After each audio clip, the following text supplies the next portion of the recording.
Bend the knee.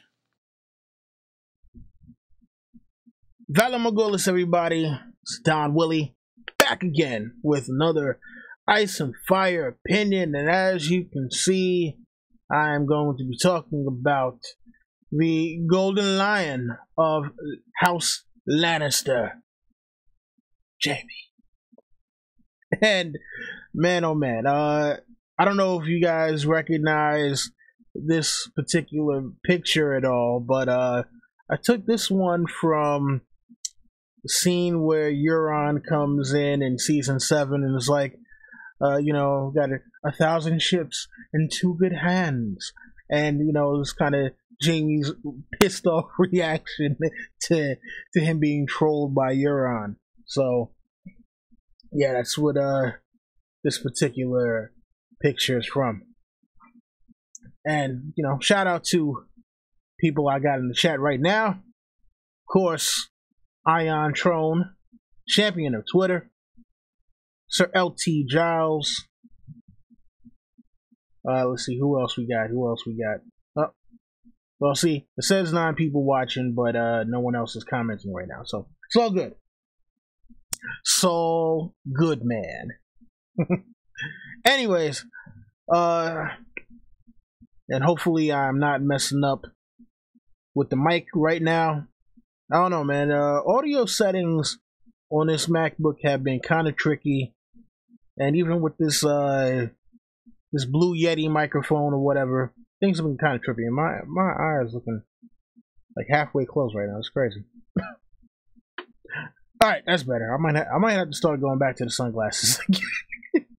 Trying to do this stuff after work is a little so sometimes it's not the easiest thing to do. Anyway, let's talk about Jaime. So, Jaime, of course, we meet him in a Game of Thrones, and we see him through other people's chapters. He's a pretty boy. All the ladies love him, for his looks and his gallantry. And I believe it's either Arya or Sansa that says, like, hey, or is it John? One of the Stark kids, when Robert's retinue comes to Winterfell, says that this dude looks like he should be king, not Robert. And shout out to Cardinal Doomsday and also Sheriff Washington and Joe Swag. Just entering the building. Alright, cool. Audio is good. Alright, so the way that he's introduced to us, and especially the way that the Lannisters are introduced to us, we're meant not to really like him, and especially when you get to the part of him pushing Bran out of the window.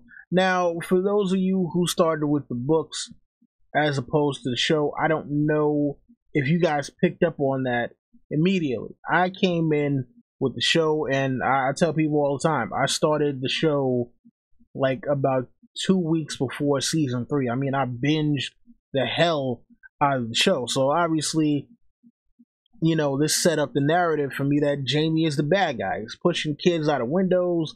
He killed his former king, all this other stuff, and he just comes off as an arrogant prick. It's like anytime you see him in a scene with somebody, it's just him saying something snarky. It's like, how in the world how can I be an asshole to you today? Is pretty much the vibe you get from Jaime Lannister when you first meet him. And finally, War of the Five Kings gets started. He's captured by Robb Stark, set free by Catelyn. But before he's set free, and I'm going off of the show, because there's a lot of stuff that happens in the book, and sometimes I don't remember all of it. I'm a very visual person, which is why I started making my damn YouTube streams look like this to begin with. But when he's talking about how yeah, well, I've only slept with one woman, unlike poor dead Ned, and just all of the act, the frat boyish kind of behavior that you see from him. It's like, this is, when we think in modern day America about like the entitled, uh, trust fund baby who, Starbucks, fucking 1850 lattes and plays lacrosse or some sport that isn't like a national pastime, but they play it in like Duke University or Harvard or something like that. It's Jaime Lannister. That is the guy. That is the guy right there. And it's just one of those things where he's just the guy who, until you get to know him, it's like, how is it that anyone could possibly like him? It's like no one could possibly like this guy on a personal level, because if you're not part of his social group, he's just gonna look down on you and pretend as though you are nothing. And that is the way that he is presented to us for like the first 2.5 books, and the first like 2.5 seasons. It's not until after he's released from the custody of the Starks, and Brienne is taking him back to King's Landing, that we get a humanized version of him, where it's like, okay, you get to see a lot of this outward persona, and the bravado is really him being very insecure, because he's got the whole stain of, I am the Kingslayer, and it's like, no matter what I do, no matter how many deeds I try to do to make people forget about the fact that I killed the king that I was supposed to protect, not just supposed to, but sworn to protect. I mean, remember, the King's Guard are kind of like the Secret Service of, Westeros. And even more so because, remember, Secret Service is a job. They pay you to do it. If you get tired of it, you can just say, you know what, I'm done. I'm good. I'm gonna retire and do something else. Kingsguard is supposed to be for life. Like NWO used to say back in WCW days, for life. So, yeah. So it's just one of those things where you have to just think about the fact that you have this guy who's wishing that he could have done different things with his life, and he's kind of being tortured, mentally and emotionally, for the fact that he made a choice, and even though it was actually the right choice for the masses of people, he's gonna forever have to live with people saying, yeah, but you broke your vows. And so people, as much they would have respect for him in terms of he is a fighter. They respect the fact that if you stand in front of this man and you pull out your blade, that might be the last thing you ever do. They respect his martial prowess. They respect, his swordsmanship. But in terms of just on some like man to man, human to human, no, they have no respect for him, because they take the whole thing with the vows very seriously, or at least most of them do. So Uh, Shout out to Norseman Bolts and Diana Prince. And no, you have not missed, a great discussion. I'm still talking about it. So it's one of those things where you have this guy who, for all intents and purposes, is just trying to battle the reputation, the stain, the everlasting stain on his reputation, where he's like, I wish people would see me differently, but every time he meets someone new, when they find out who he is, it's automatic. Hey, it's the Kingslayer! Look, it's the Kingslayer! So he's constantly battling that, and I kind of feel him when he's I kind of feel him to a certain extent about him being a jerk, only because it's like, look, I'm trying to show you the real me, and all you see is the guy who killed the Mad King, and you're forgetting who's the Mad King. I mean, like, it's not like people don't know the stories about what the Mad King has done. They know about him burning Rickard Stark alive in his armor and, putting Brandon in that strangulation device. They know this. They know that that he, used to burn like his hands alive if he didn't like something that they did. People saw him at the tourney in Harrenhal and were absolutely shocked by his appearance.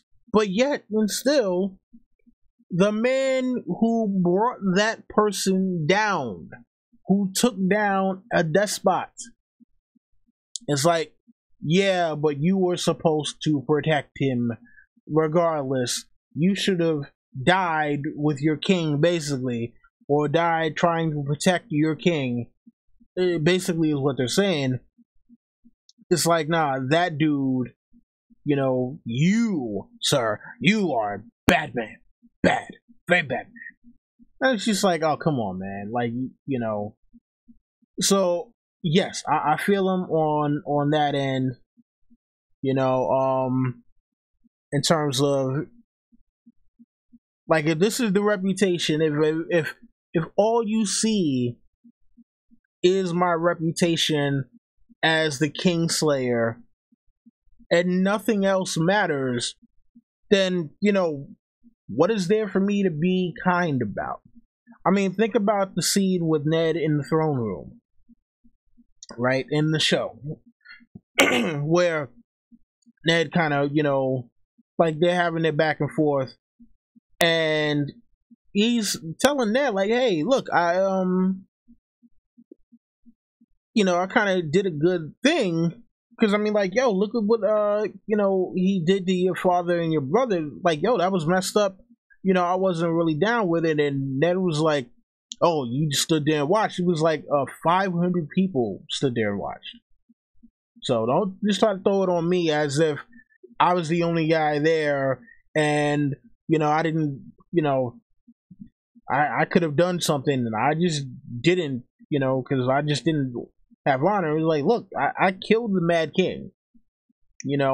I didn't do it maybe at the appropriate time. I should have done it sooner, but I did it, and that wound up saving a bunch of people. And Ned Stark is, Mr. I'm so honorable and kept my goddamn king, thinking he's a bastard for almost 20 years, but I'm super honorable Ned Stark, but yeah, Ned is like, it doesn't matter, that you killed the Mad King who was trying to kill a bunch of people. That doesn't matter. You killed your king, so you are dishonorable forever. Shame, shame, shame. And yeah, so another reason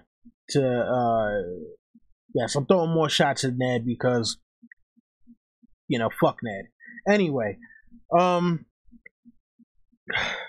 and shout out to Cat and Tyrion Jr. Landstark and also Todd Fowler. Yeah, so the bathroom scene, the bathtub scene with Brienne, where he is recounting basically the final decision that has him kill the Mad King. That was that was one of those times where you're thinking to yourself like, holy shit,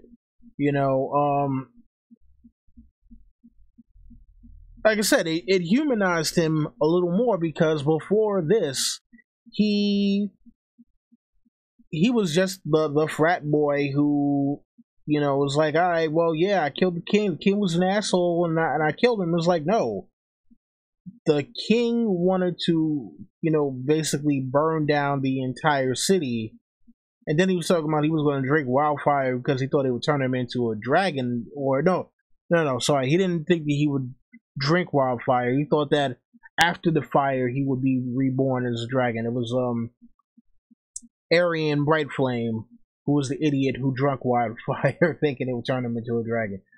This is why sometimes alcohol is bad. Because I'm pretty sure he wasn't sober when he did that. Pretty sure that dude was drunk in a tavern in Essos or wherever the hell it was that he was banished to, and sitting there like, yeah, drink this wildfire, turn into a dragon, man. A very bright flame, turn into a dragon. Yeah. The next thing you know, he's all on fire. But I'm getting off topic there.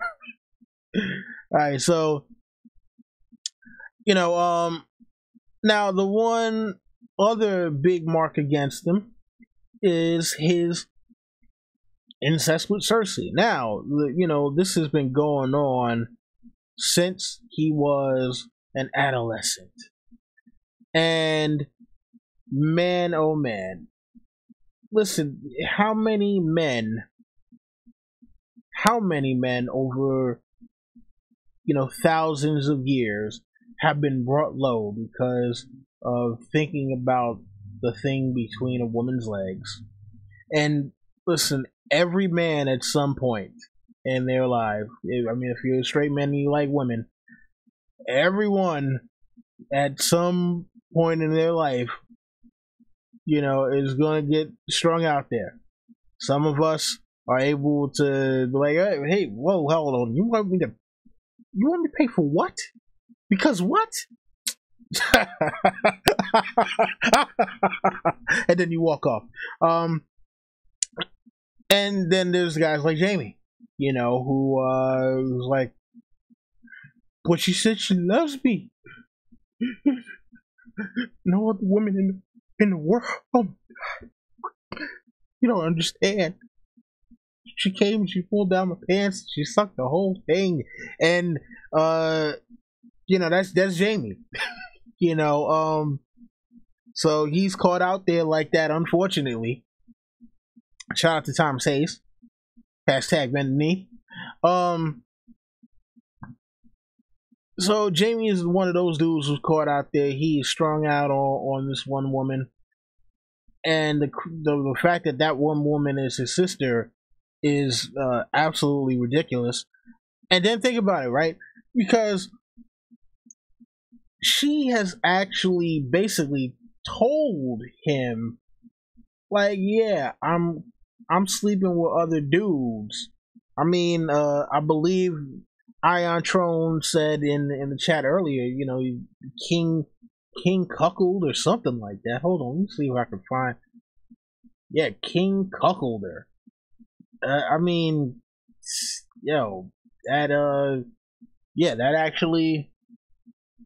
that is a very accurate description. I mean, think about it, right? She told him, try to get on the King's Guard so we can be together. But at this point, she already had thought that she was going to marry Rhaegar.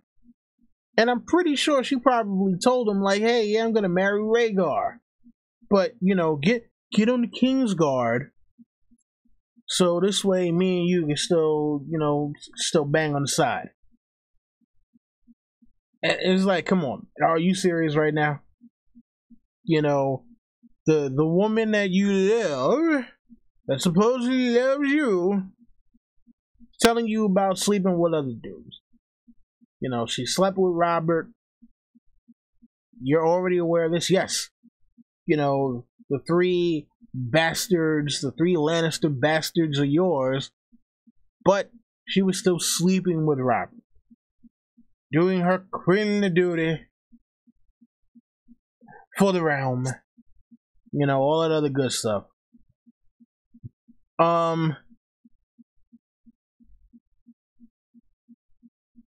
And also shout out to Morgan Barker and Ricky Hunt, Hell Hydra. And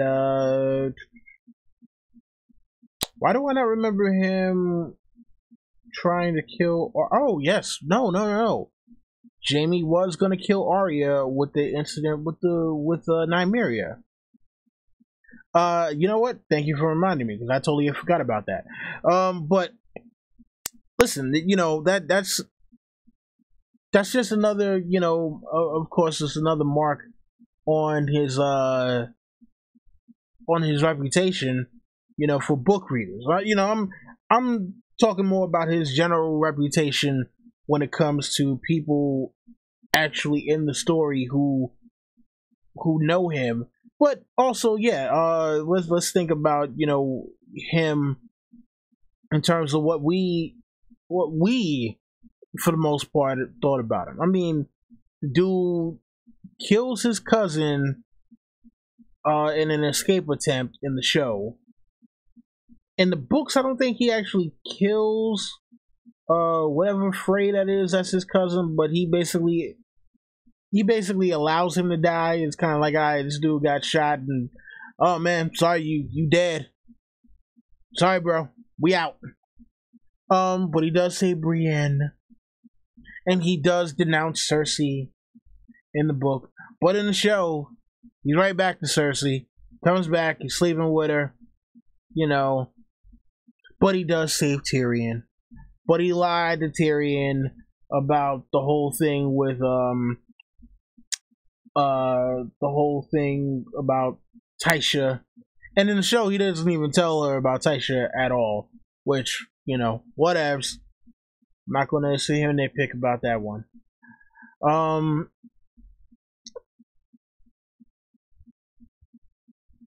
And it's just one of those things where,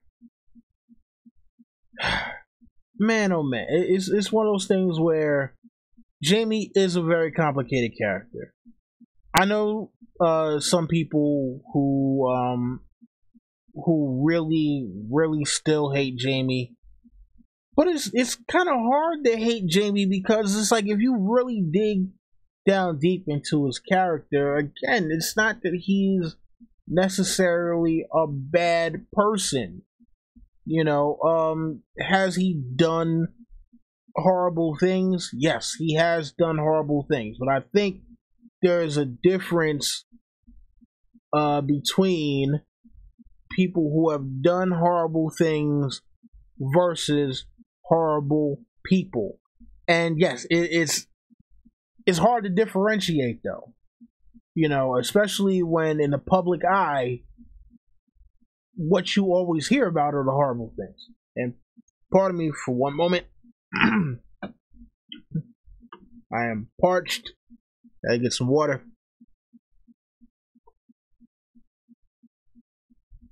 Because water is very, very important.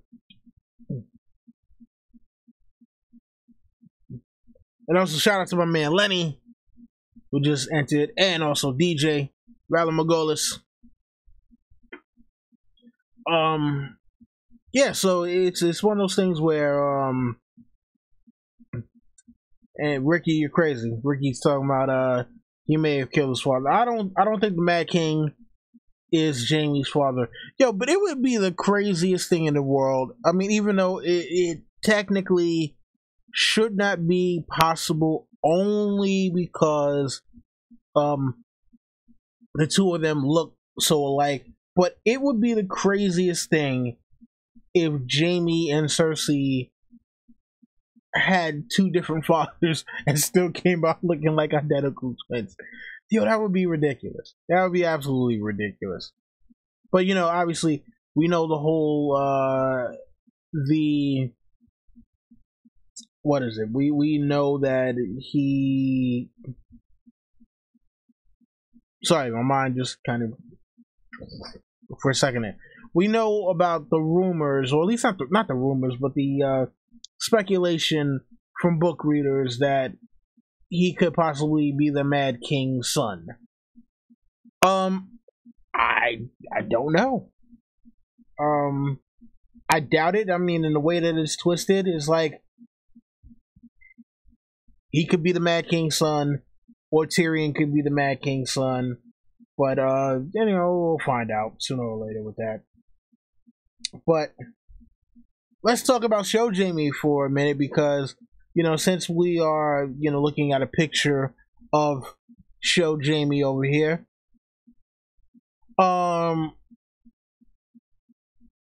man, I mean, he's getting trolled by Euron some heavy right now. I mean, and even though he has lost his right arm or right hand or whatever, he's still a pretty decent fighter. You know, they got him in a nice little bromance with Bronn right now, which I'm liking. I like Bronn a lot. I like Jaime and Bronn's dynamic. And man, this last episode, The Spoils of War, for those of you who will be watching later, The Spoils of War, where he actually charges Daenerys on the battlefield, Field of Fire 2.0. A lot of mixed emotions there, because you got to think about it, right? Here you have Jaime Lannister, who's not only fighting for his army and to keep the army together, and to get back to King's Landing, but also, again, this is the man who killed the Mad King because he was like, this is what I need to do to save the realm from an absolute despot. And now here you have his daughter, who has potentially more destructive power than he does. So, for those of us who might have started off, on the Daenerys end of things, like, oh yes, go Daenerys, go Dragon Queen. We got to think about this from Jaime's perspective right now.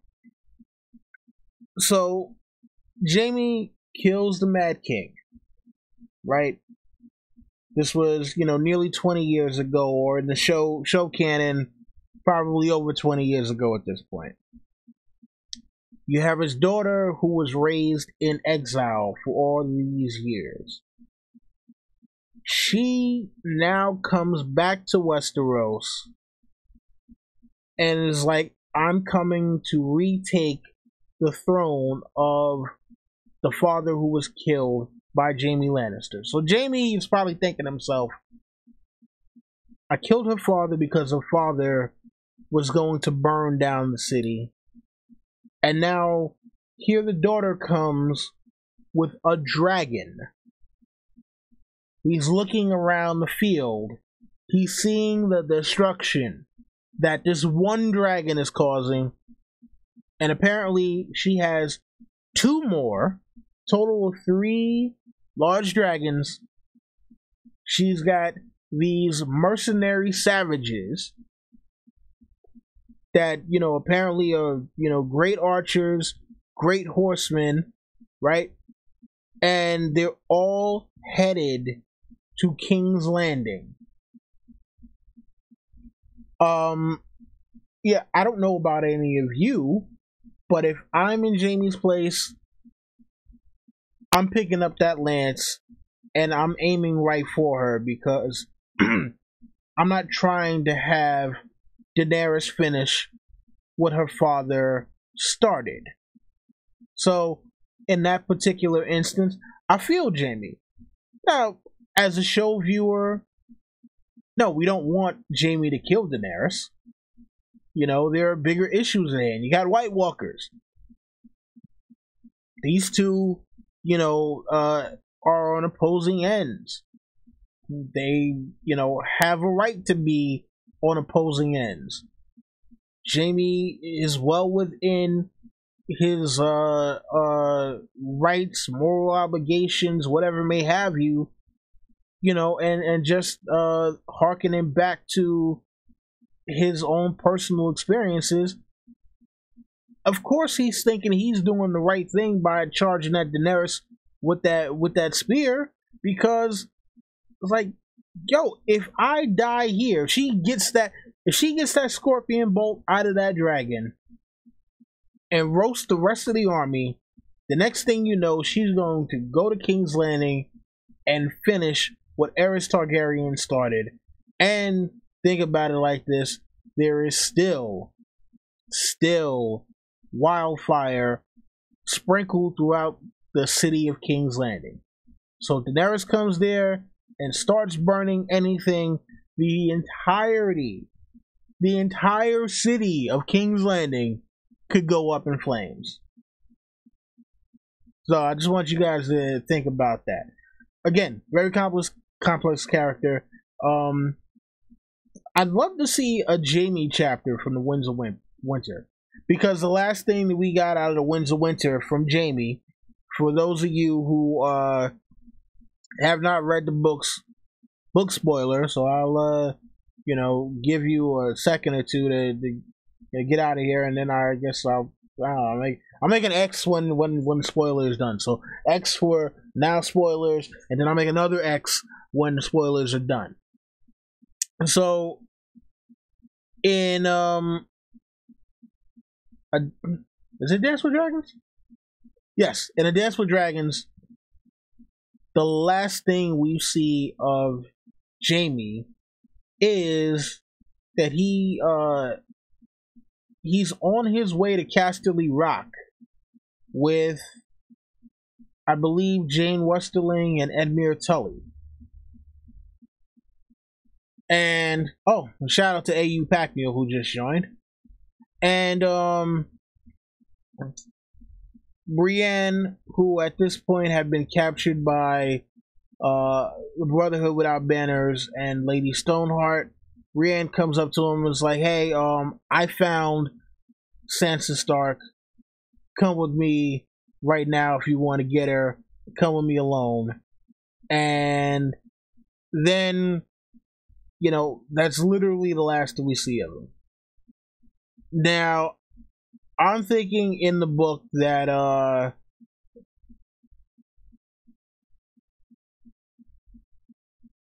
think that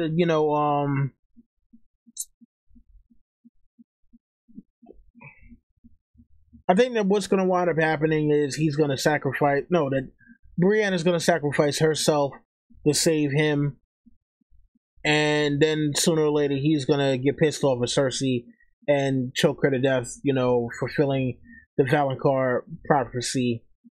But I don't know. We'll see what happens with that, because it's still a very complicated situation.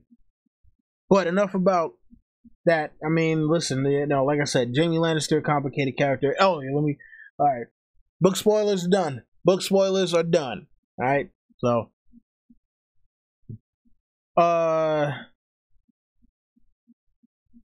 man. All right. So, let's get to some questions. Take it to the chat. See what they got for me. Excuse me.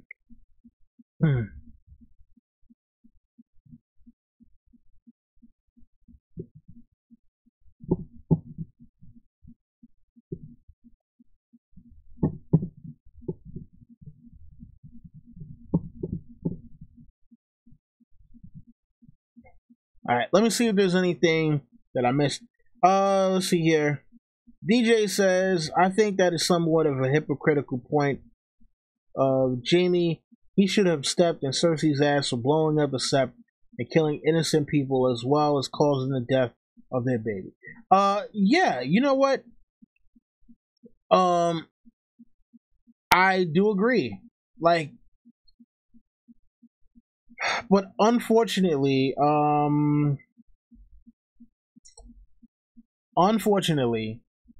you know, and I hate to keep on saying this because there are people who say that myself and other members of the Hypes Watch are overly critical. They say that, you know, like Quinn is overly critical of the show, and that you know, or Elio and Linda are overly critical of the show. But look, it's not that we're trying to be overly critical just, you know, because we got nothing better to do. It's like if you're sitting there watching something and something immediately jumps out at you is like, oh, wait a minute, that doesn't make sense. What are we supposed to say? Oh, well, it doesn't make any sense, but, you know, it's TV, so, you know, we don't have to care about it because, you know, like, why does it have to make sense for me to be entertained? I'm like, nah, come on, man. Not doing that. Not doing that. So, yeah, that's a very incongruent thing, lacks consistency. But maybe it's just because Jaime is so in love. So if we wanted to boil it down to something, it's just Jaime being so in love with Cersei that nothing else matters. D&D logic. Hashtag D&D show logic. Alright. So from Ion Tron, will Sir Jaime become the TV patch face? If we're talking about prophesizing the future in incoherent ramblings, I would have to say no. I don't know what other way in which he would bear any resemblance to Patchface. Let's talk about him becoming a fool. He already is a fool.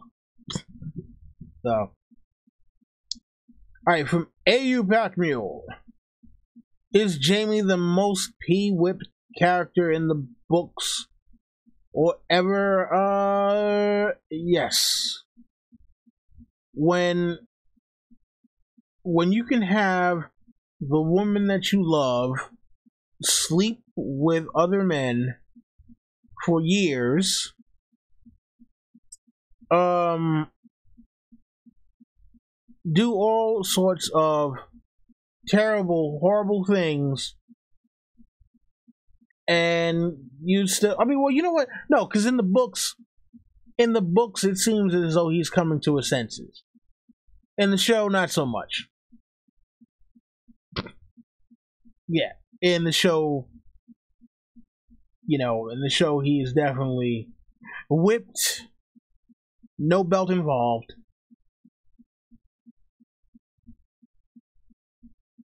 Let's see here. What else do we got? Okay, so for Kat, in the show, do you think Brienne and Jaime will have to fight at some point? No. I think if they were going to do that, they would have done that at River Run. I think that ship has sailed. Yeah. I think that ship has sailed. Alright, so for Ricky Hunt, if Dany goes after Jaime, would Tyrion betray Dany to help him? Maybe a betrayal for blood or love, being his brother. Remember, Dany was warned to beware the Lion, being Tyrion.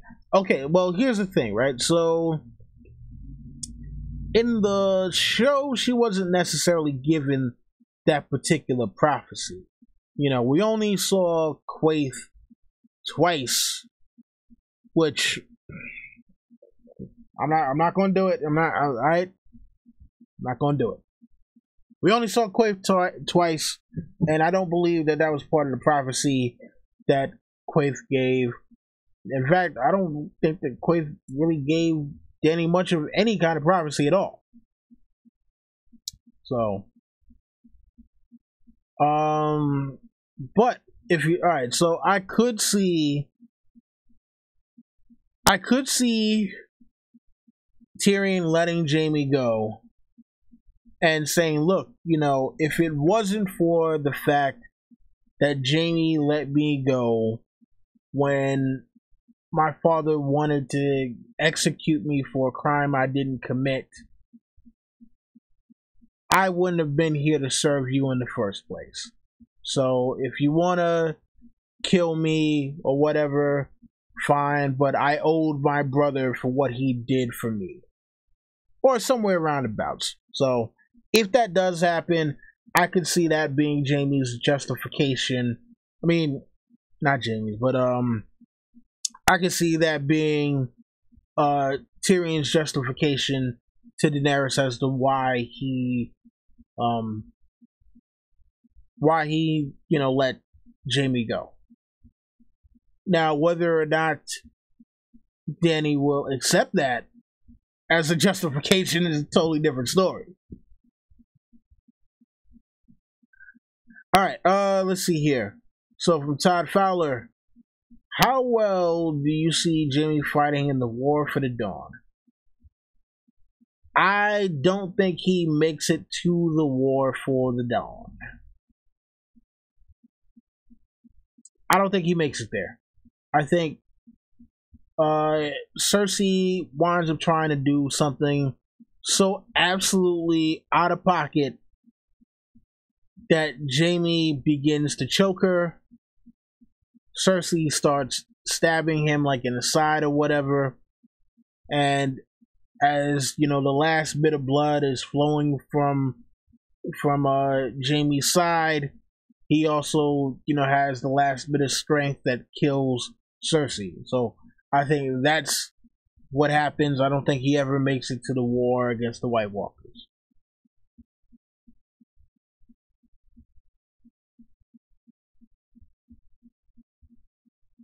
Shout out to my man F.L. Dobby. All right, let's see. Morgan Barker. Jaime kills Cersei, and let's see. Jaime kills Cersei, and then he gets killed by Brienne. Possible or not? Possible, but I doubt it. And shout out to Meridian Mormont, all the way from South Africa, with a nice little hyena logo there, or avatar.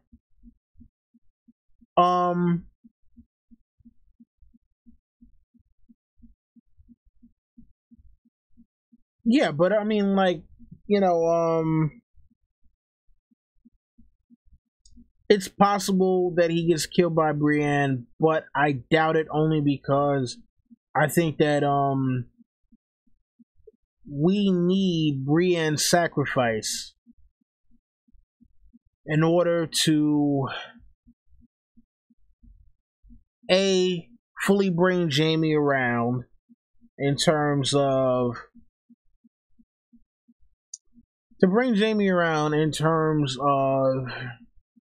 like, I'm trying to think how to say this. Like, in order to make him the guy who's definitely on the good mission and is not going to break from that mission, I think we need Brienne to sacrifice herself, to show Lady Stoneheart, like, hey, look, I'm not going to be an oathbreaker. I already did enough damage by bringing Jaime here when I shouldn't have. I lied to him to get him here. I'm not going to lie to him and then, just straight up murder him. So, let's see here. All right.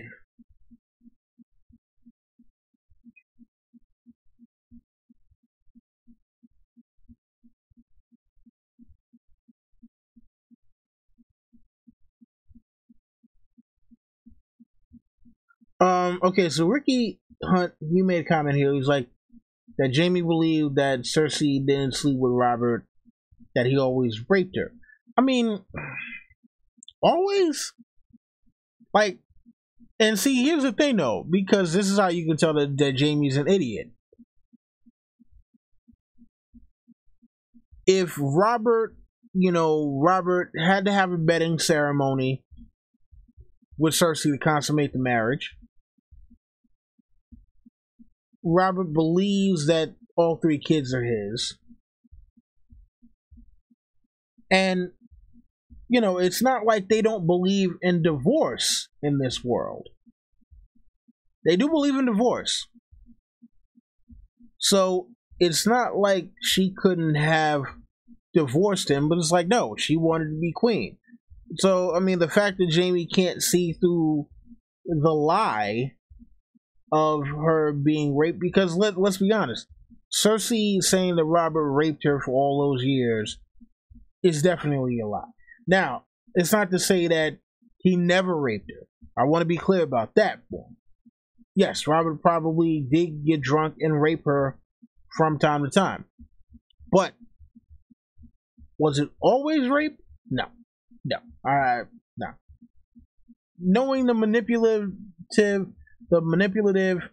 nature of Cersei Lannister, there's no way that you can say that she allowed herself to be raped for, 16, 17 years.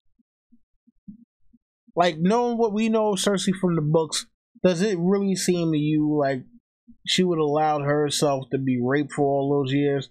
No. But Jaime's too stupid to see through that part. So, alright.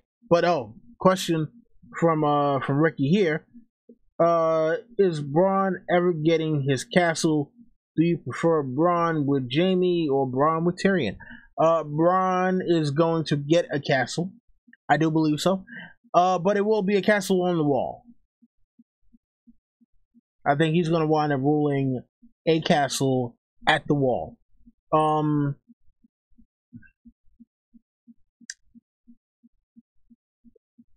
You know what? And as far as the second part, I have absolutely no idea, like, how to answer that one, because Bronn and Tyrion and Bronn and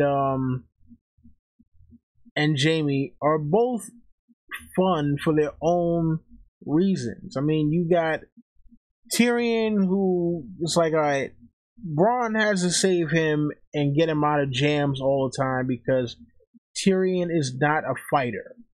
Tyrion is a thinker. And so, for the times when there's like just absolutely no way that Tyrion can talk himself out of a situation, there's Bronn. Whereas Jaime, on the other hand, again, he has that kind of, frat boyish, I'm the rich kid mentality where it's like, all right, I can't fight anymore, but I'm still rich, so I'm paying you to do my dirty work. It's kind of like how he treats Bronn. Like, yeah, okay, look, I got something that needs to be moved. Go handle that, alright, man? I'm paying you, ain't I? Here's a gold coin, man. Go empty out my chamber pot. Like, that's the way that their relationship is. And it's, funny because, Bronn is kind of like, damn it. Yeah, Tyrion had me do stuff for him, but at least it was fun stuff that I wanted to do. Whereas, like, Jaime, is like, yeah, there's this thing that I would do if I could do it, but since I can't do it anymore, you are the guy who's going to do all the stuff that I can't do now. And for Bronn, he's like, I have no interest in any of this, though. It's like, yeah, but I'm paying you, so do it. So it's just funny to see that kind of dichotomy. Alright, so next up from Top Follow. Why do fans cheer for morally good characters, as in this stereotypical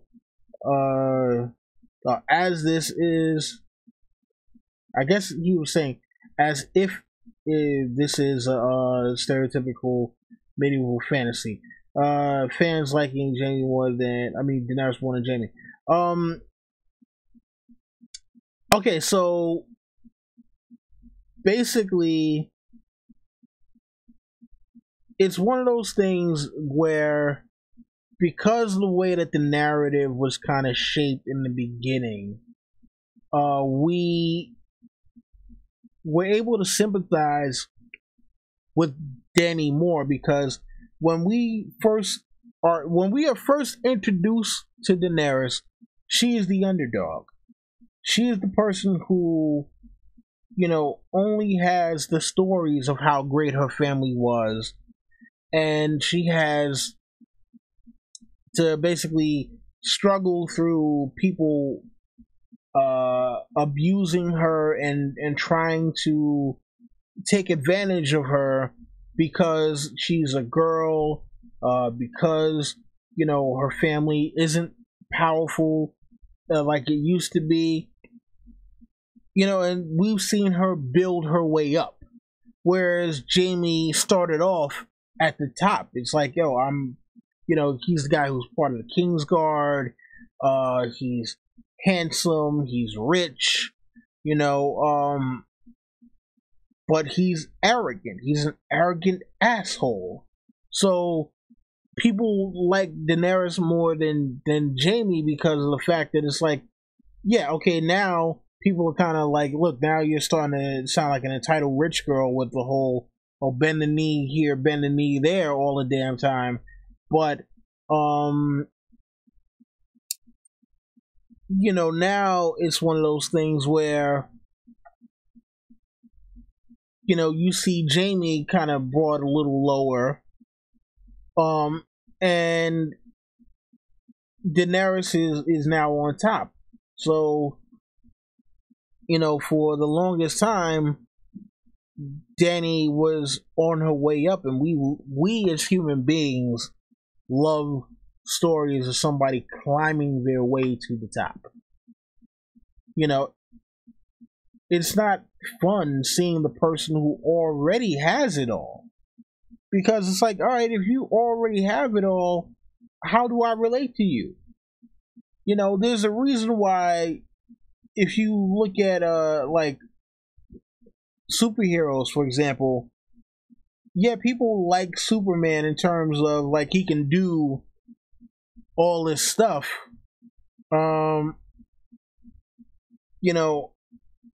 He can do all of this stuff. We can't really relate to him because he's just, it's like, oh, his life is just too damn perfect. The character that people relate to most is Peter Parker. Why? Because, Peter Parker, aka Spider-Man, is the dude that he goes through relationship troubles. He's the one who has trouble paying his rent.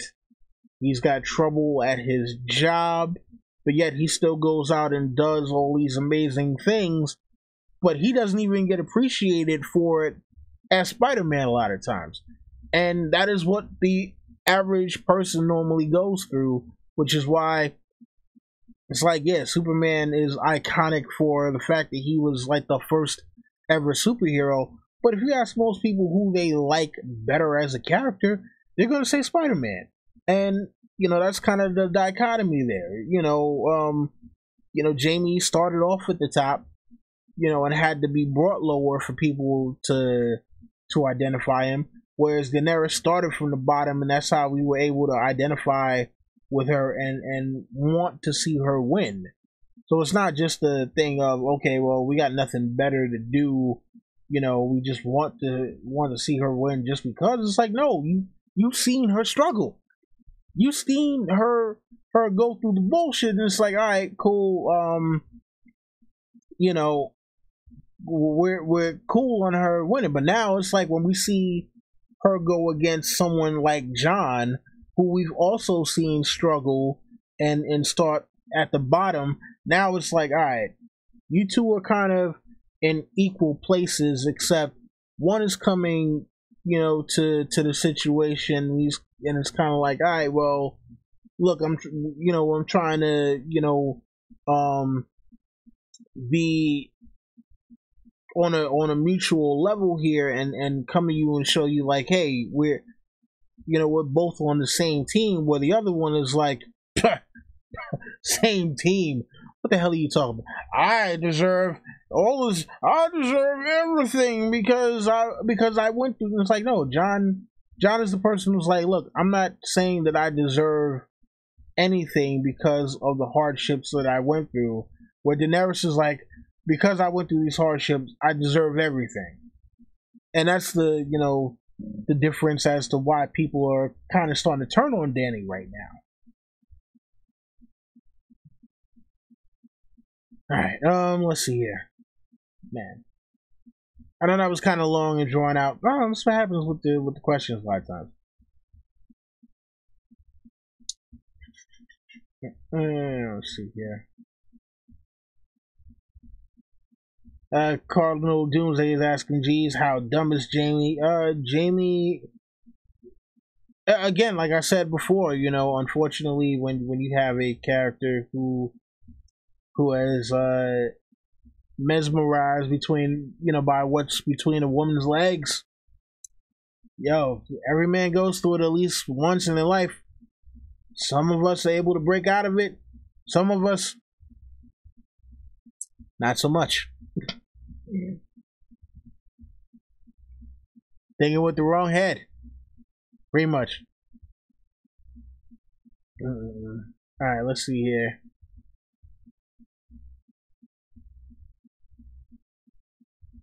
Let's see here. Okay, so Meridian Mormont, will there be a wall at the end or just the castles left?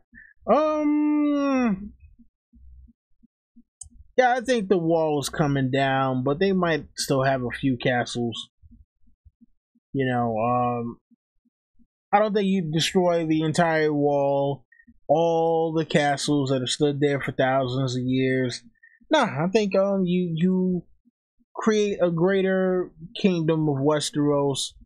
You have the new castles. You give those not new castles. You have those castles that are along the wall. You give them to newer families. And there's going to be some kind of peace accord that, hey, okay, yeah, this is the greater Westeros, and we're gonna have some melding, and a lot of people are just gonna have castles at the wall, and I think that Bronn is gonna be one of them in the show, at least. Unless they kill him. I hope they don't kill him though. Let's see here. So Diana Prince wants to know why the show did not include any of the other Starks warging. So I think that in order to simplify the abilities of the Starks, and also to simplify magic, period, they decided to give each particular Stark their own special characteristic. So Bran is the warg, Arya is the super badass assassin, Jon is the guy who gets brought back to life, Sansa is annoying as fuck. Everybody has their own special, unique characteristic that makes them great. Alright, so from Cardinal Doomsday, do you hate Jaime? No, I do not hate Jaime. I think Jaime is a very complex character. If we would have gotten the same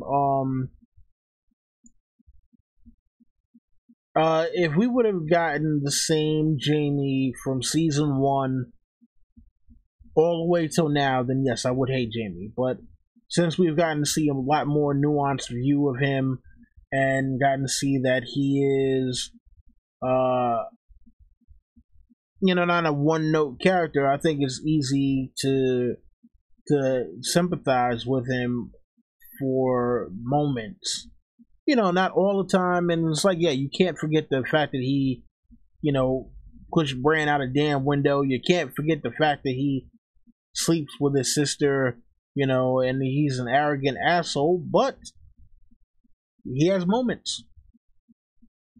You know, so no, I don't hate Jaime at all. Alright, from FL Dobby.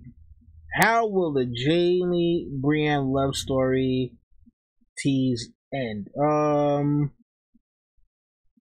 It'll end with Brienne dying, unfortunately, but probably not in the show the same way.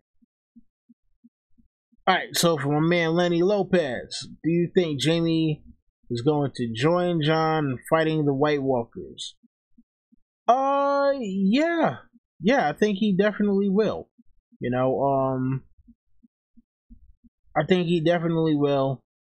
You know, because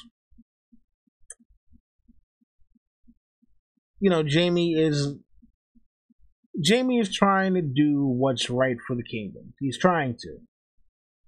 Right now, he thinks doing what's right for the kingdoms is keeping Cersei on the throne, because again, you got the Mad King's daughter with dragons. He stopped the Mad King from burning down the kingdoms, and all he's trying to do is save the kingdom from utter destruction. And right now, he feels that Cersei is the best choice for the time being. Okay, from DJ. Is it possible that Gendry is Cersei and Robert's son? If so, did Jaime play a part in getting rid of him? I think it is very possible. Shout out to James Johnson and Ludana for that theory. Yes, I think that Jaime probably did get rid of him. You know, just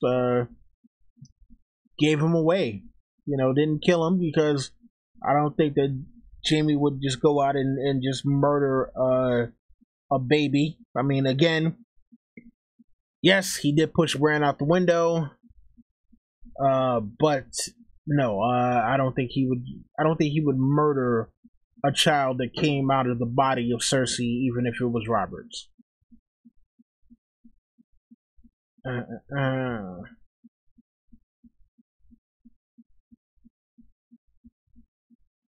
Okay, for Morgan Barker, will we see Clegane Bowl? I'm predicting Clegane Bowl, most definitely. How it will happen in the show, I cannot tell you at this point. But if we were talking about the books, I think that in the books, Cersei will be on her way to Casterly Rock. That she will flee King's Landing. She will be on her way to Casterly Rock with the Mountain.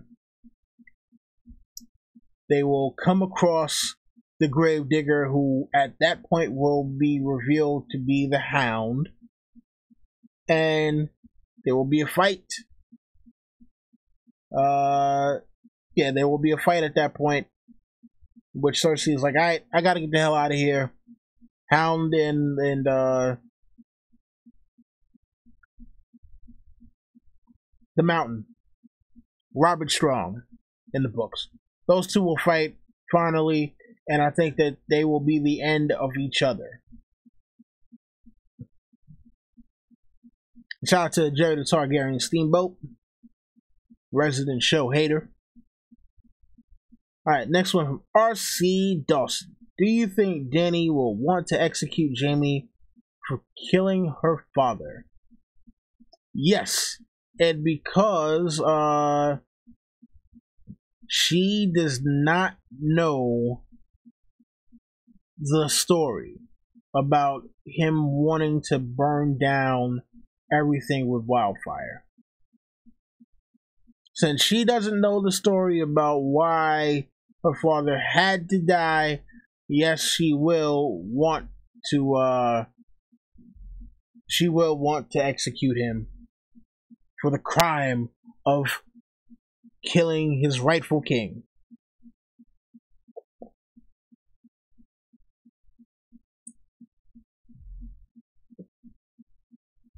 Alright, so from AU Pac Mill.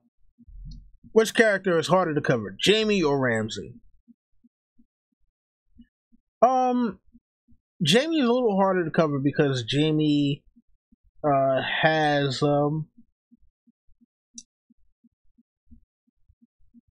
Jaime has a lot more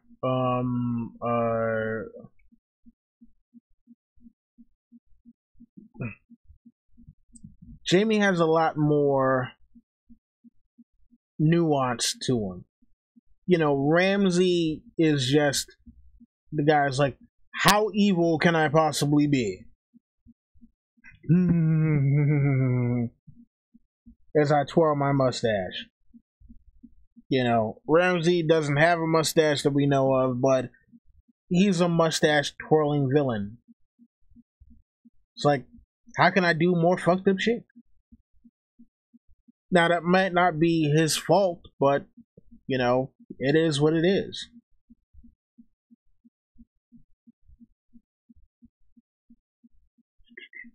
Let's see here.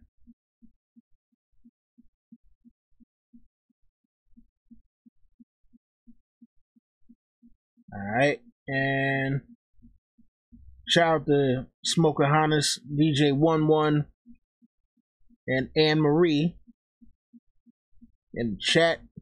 Alright, let's see here. What else we got?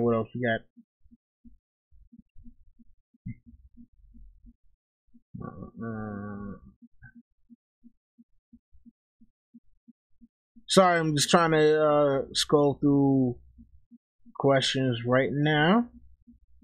Trying to make sure I can get everybody's. Alright, so from DJ, will Jaime kill a White Walker? No. I don't think that Jaime will ever get to the White Walkers whatsoever. Nah. Let's see here. From Ricky Hunt. Why did they recast Dickon? I love Tom Hopper, but he looks older than Sam and not like a teenager. They recast him because the guy who played Dickon last season actually is a regular on another show. So, scheduling conflicts.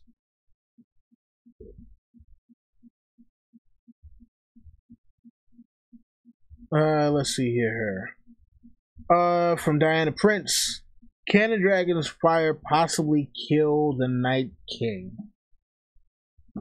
See, here is the thing, right? So, every time that we have seen the Night King, Brandon Stark, the last hero, Azor Ahai. Yes, I'm throwing all that out there. Anytime that fire has been anywhere near him, the cold has dissipated the fire. You know, like he's been able to basically not extinguish the fire, but it's the atmosphere around him is so cold that the fire cannot touch him. And now, you know, we've been hearing rumors about a possible white dragon or ice dragon or whatever. What I would love to see, what I think would be the most awesome shit of all time, but I know it's probably not going to happen because D&D are not this creative.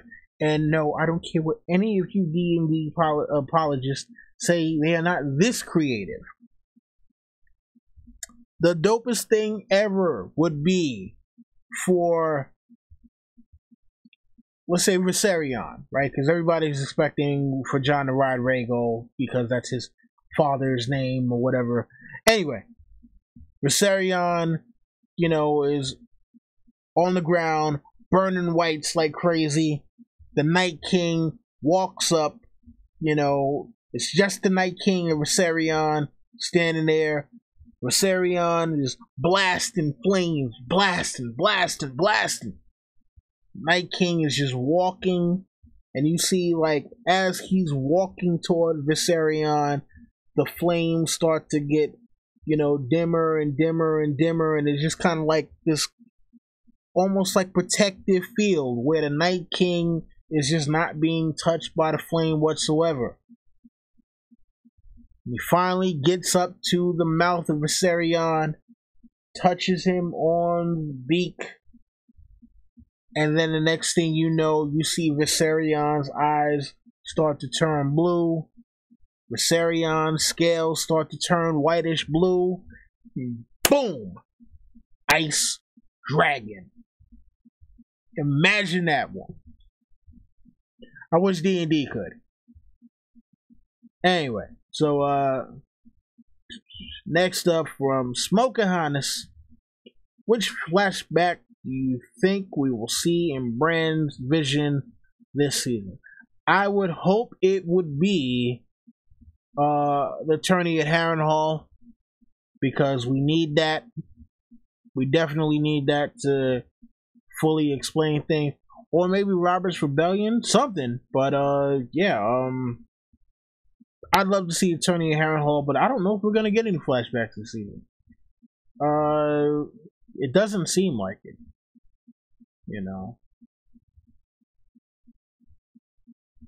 Alright, let's see here. So from Kat, what do you think will happen to Bronn in the end? Like I said, for me, in the show, I think he'll get a castle on the wall. And it'll be like, hey, Jaime always told me I would have a castle. Just not the one I thought it would be. I can see that happening. And then, in the books, he's gonna get to keep Stokeworth. I mean, he didn't already gangsted the hell out that family. Bronn is calling himself Lord Stokeworth right now. Yeah, Bronn's keeping that castle. Let's see here. Alright, from Cardinal Doomsday, will Jaime tell Dany the story he told Brienne about the Mad King? I do not think he will get the chance. Somebody else might tell that story. I don't think that Jaime will get that chance. Alright, for Ricky Hunt, will Jaime meet Bran again? Will Bran remember what happened? Bran will remember what happened, basically just because of weirwood shit. No, Jaime and Bran will not meet again. From Mindy, sorry. From Meridian Mormont. Let's see. Will she stop to think long enough to let him say anything? Probably not. Probably not. Dany,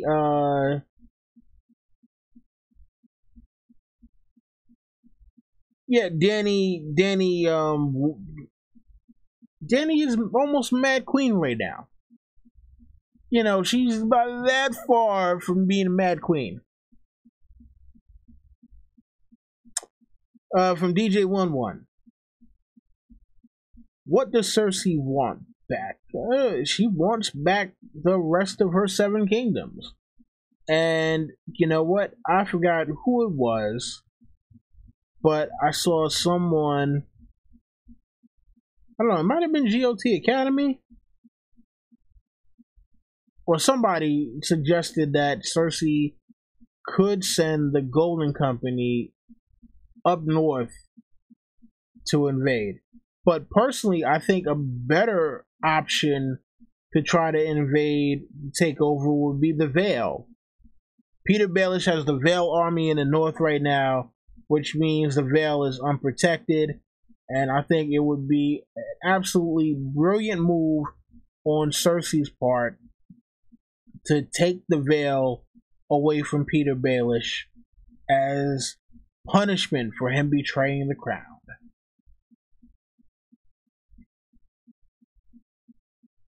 Okay, so let's see, another question from DJ11. What episode does the wedding of Ice and Fire happen? Hopefully none. Alright, I do not want to see Dany and Jon get married. No, alright, we've already had enough incest. Don't want to see no more. Let's see here.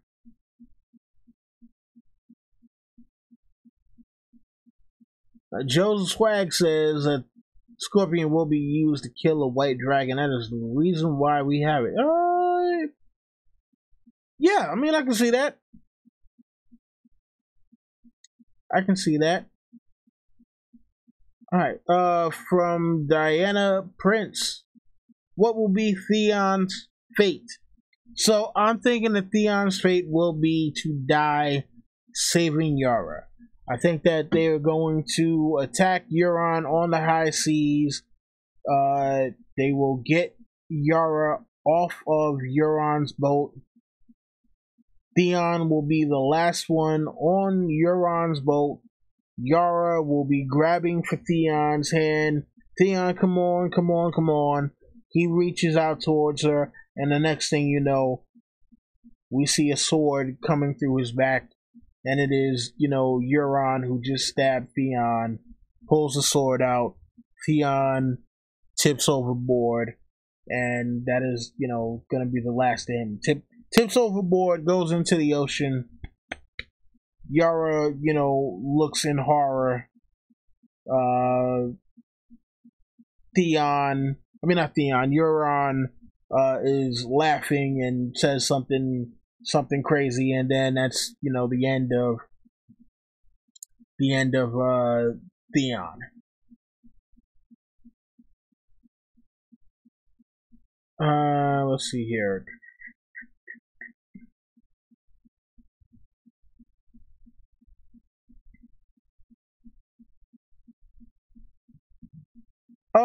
Let's see. Okay, so from damn, I don't know why I can't talk right now. Let's see, from Meridian Mormont. Will Jorah steal the Golden Company from Cersei, as he said he was with them for a time? I mean, well, they're giving him some of what's this guy? John Connington. Yeah, they're giving him some of John Connington's story arc, so I could see it being a thing where Jorah winds up getting the Golden Company and using them against Cersei. Be very interesting. Now, what would be even more interesting and possibly even earth-shattering is if Dario is part of the Golden Company now. And it's like, hey, well, you know what? You left me over in Essos. I told you I would never be able to get over you. And since I can't get over you now, I'm here to fight you.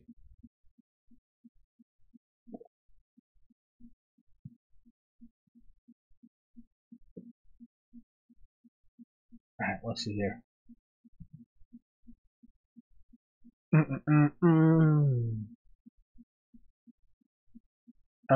Let's see here. Trying to see another one. Alright, another one from DJ11. What happens if Dany kills Dickon? Then Jon and Dany hook up, but Sam wants to kill Dany.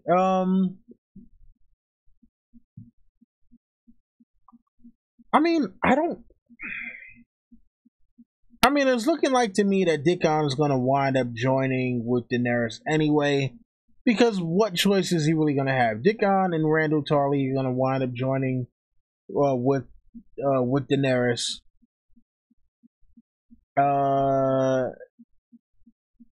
Yeah, there's no reason for her to kill him unless he's just really, being a Dickon about it. Oh man. Let's see here. Alright, from RC Dawson. Do you think Jon and Dany are ice and fire together? Melisandre said she brought ice and fire together, but if R plus L equals J, then then isn't Jon already both ice and fire without her? Yes, this is very true.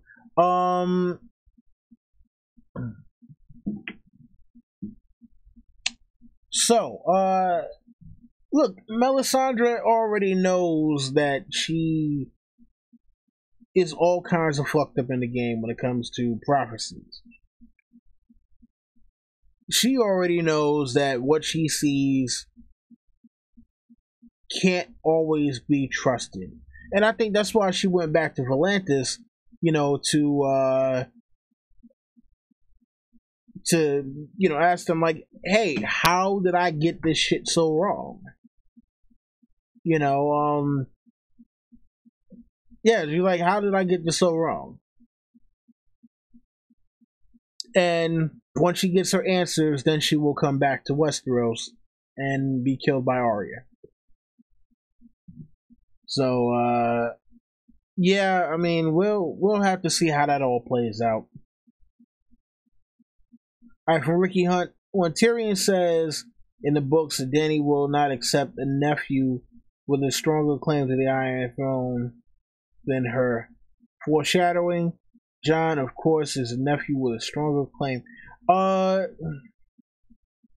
Yeah, I mean, look, and I think that kind of feeds into the whole possible Mad Queen scenario, because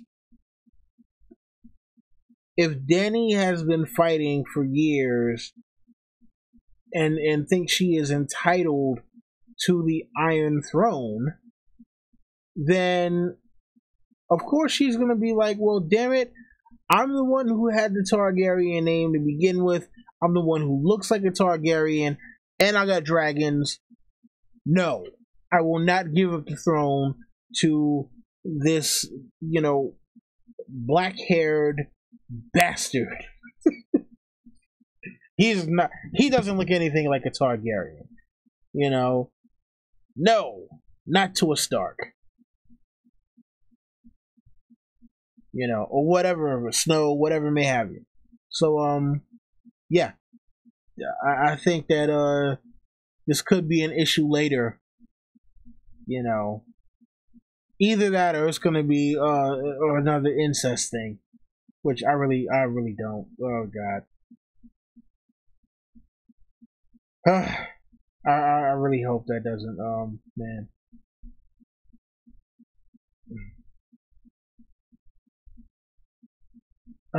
Let's see here. So from Cardinal Doomsday, is Davos gonna survive? Please say yes. I mean, I was gonna say yes even before I got to that, but yeah,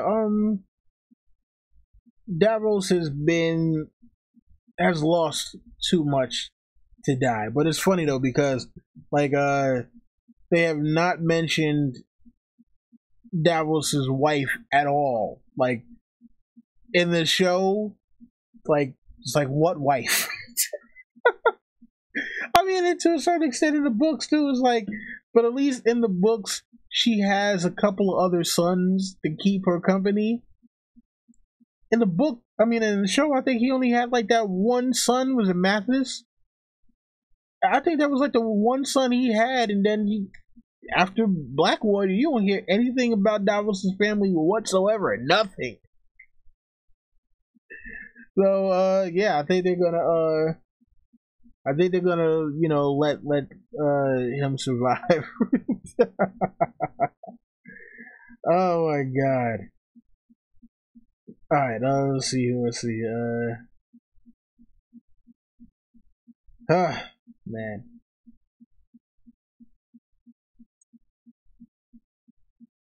Have a good night, Diana. Alright, so from Lenny Lopez, is Arya going to kill Littlefinger? Oh, good boy. Alright, here's the thing. I think Littlefinger does have to die. I think it has to be a Stark that executes him. I want it to be Sansa. I want Peter Baelish. Look, here's what I want to happen. Here's what I think would be an awesome scenario. Peter Baelish is trying to manipulate the Stark kids. It's not working out for him. And he's like, all right, fine, and I'm taking my army and I'm going back to the Vale. Later on, the Hound, meets up with them.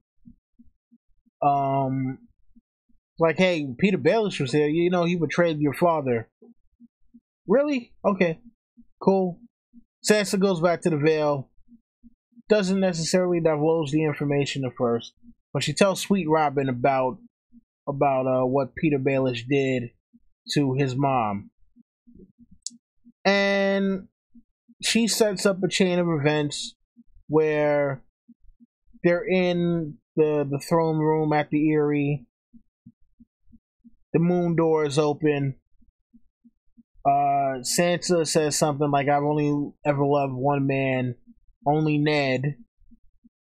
And Robin comes in and is like, "Oh, can I make the Batman fly now?" Yes, and then the guards come and push Peter out the moon door. In the show, I think that he will be killed by Arya. It'll be something like that Arya is wearing someone else's face. It'll get Peter Baelish to somehow confess, maybe. And then after that confession, then he winds up like Arya slits his throat or something like that.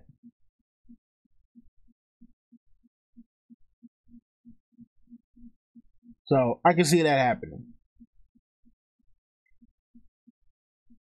Let's see here.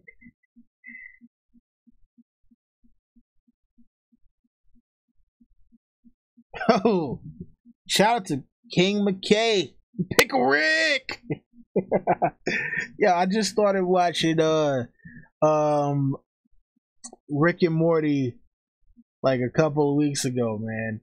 I'm about to buy seasons 1 and 2 on Blu-ray tomorrow, man. Yo, that shit is so fucking hilarious. All right, so from Ricky Hunt, what character death would affect you the most?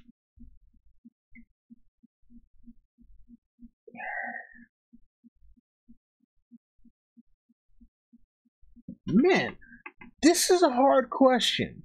And it's a hard question because, show, if you're talking about a show character, a death that would affect me in the show would be somebody like Arya. Because, Arya has been through a lot, and even though she pretty much is a psychopath. She is a psychopath at this point. I think that there needs to be some kind of redemption for her, though. So yeah, her death would affect me a lot. In the books,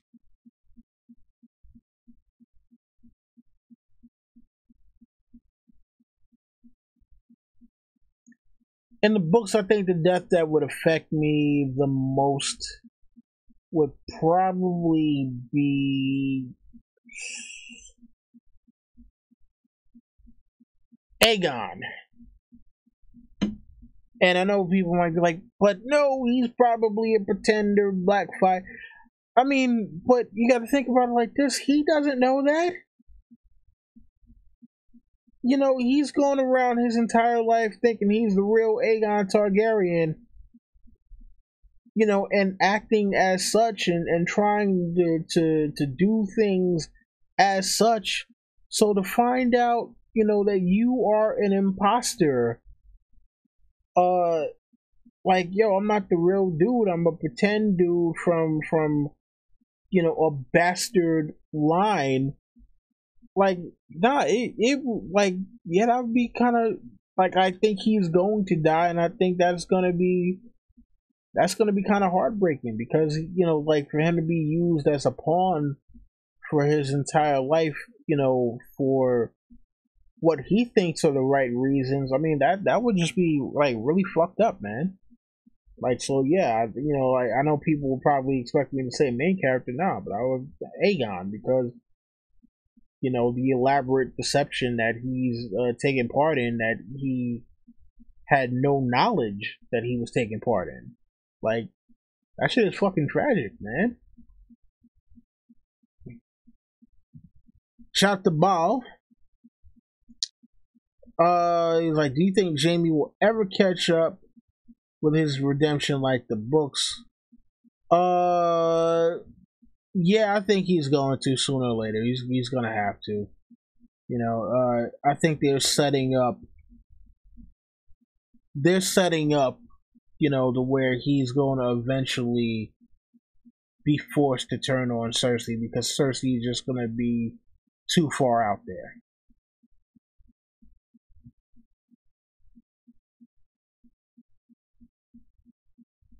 Let's see here. Man, who do I want to see die in the worst way possible? Meridian, wow, wow, wow. This is a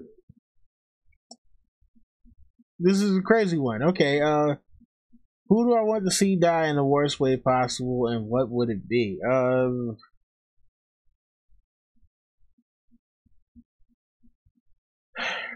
Um,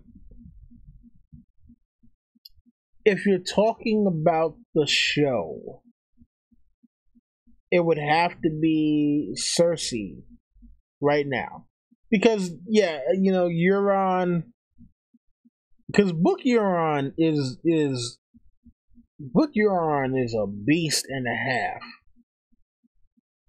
but you know, show Cersei at this point right now needs to die in the worst way, and it needs to be something like Qyburn, like experimenting on her to death.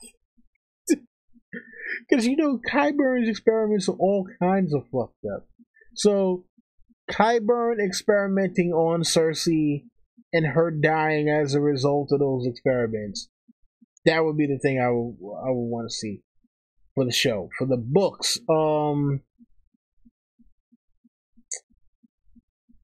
man,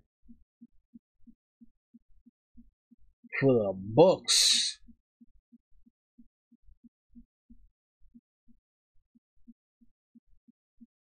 See, like it's too easy to say Cersei.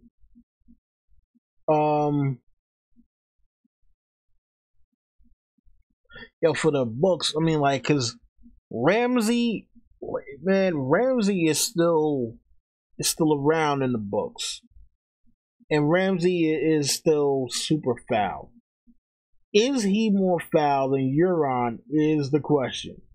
Because, like, I think I talked about this. Either it was on one of my live streams or on somebody else's video. It's like Ramsay affects people on a very personal level. It's like when he does things, it's like I'm doing this to you. And it's like, yes, Euron does that too, but Euron's is more massive scale. It's like I want to affect the most people as possible. You know, but he'll still, if he figures out like there's somebody that he wants to target, he still will target that person. So I don't know, man. For me, like for the books, it's a toss up between Ramsay and Euron for who I want to die the most and in the worst way. Yeah, I don't know. Um,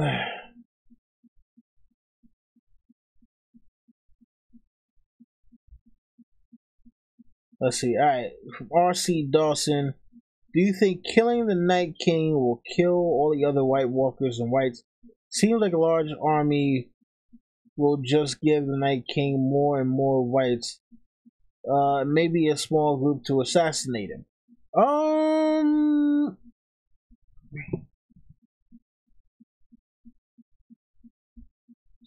Yeah, I mean, look, you know, the Night King is the brain of the army. Now the question is, I don't know that it would necessarily destroy all of the White Walkers, though. Like I do think it would kill all of the Whites, or you know, let's see, not. I think a depower, so de-animate.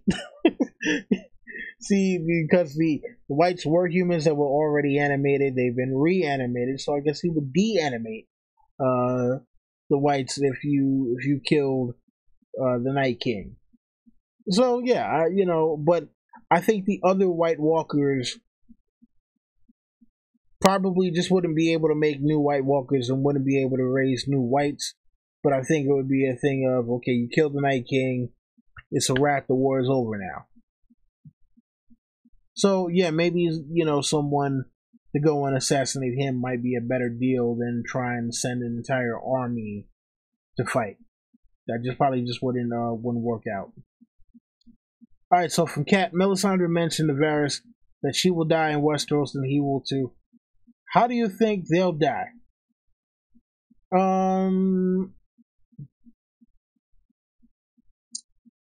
Melisandre will probably be killed by Arya because she was on the list. And Varys is going to betray somebody. He's probably going to betray Daenerys and be burned alive. That's what I'm predicting for the death of Varys. He will betray Daenerys somehow, and he will be burned alive.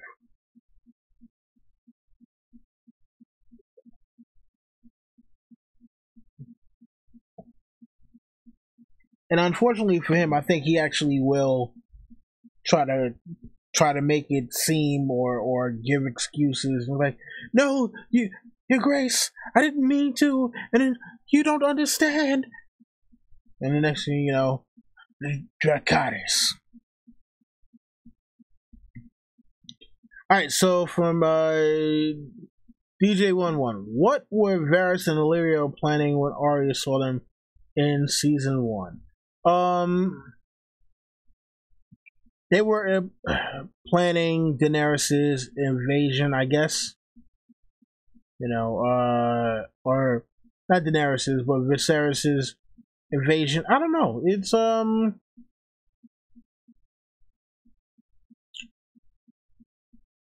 to say what they were planning, only because when they were working on season 1, A Dance with Dragons had not come out yet. But I'm pretty sure George would have told them about Aegon. Now, them telling them about Aegon, them keeping season 1 more faithful to the books, at the time before, when they were thinking, okay, this is a thing to do, we're loving the book series or whatever, we're going to try to do as much of it as possible before they got to the point where it's just like, all right, fuck it, what can we cut so we can get this over and done with? I think that they might have actually originally planned to keep Aegon in, and then we're just kind of like, as things grew and they're just like, all right, well, what can we cut? What can we cut? What can we cut? They decided, okay, now, Aegon is out. So I think the shadow of Aegon in that storyline is still there, but it's just at this point, it's like, all right, well, they cut so much that you can't really bring in Aegon now, and I think that's just a remnant of the seeds that were planted for it. So I think that originally they were planning for Aegon and just couldn't do it. Or not that they couldn't do it, but they decided not to. So let's see here.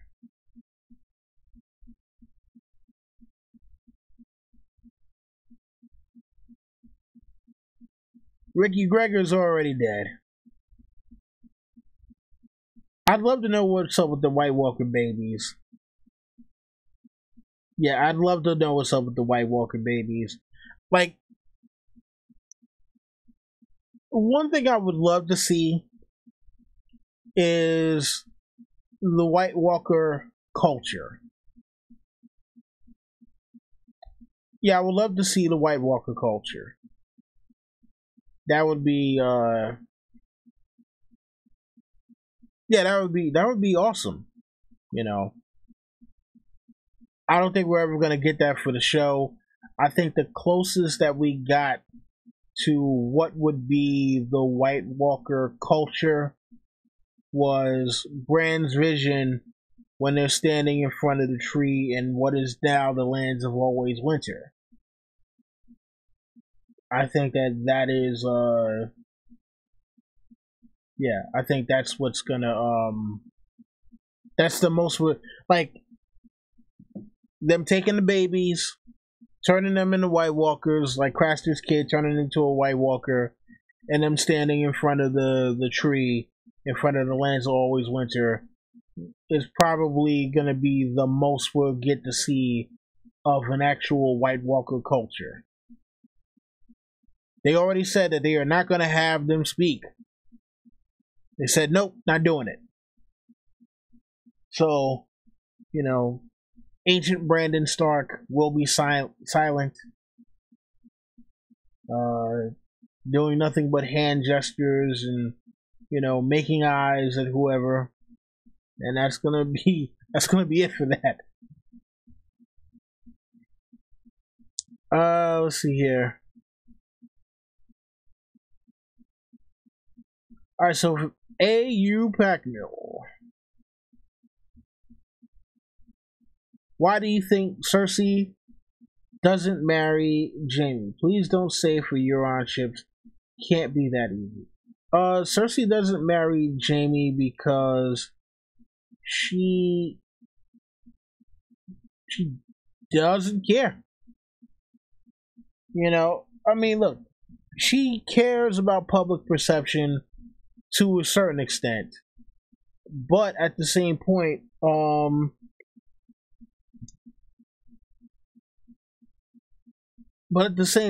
she doesn't care enough about Jaime to say, you know what, this is what we're doing. She doesn't care about him that much. So,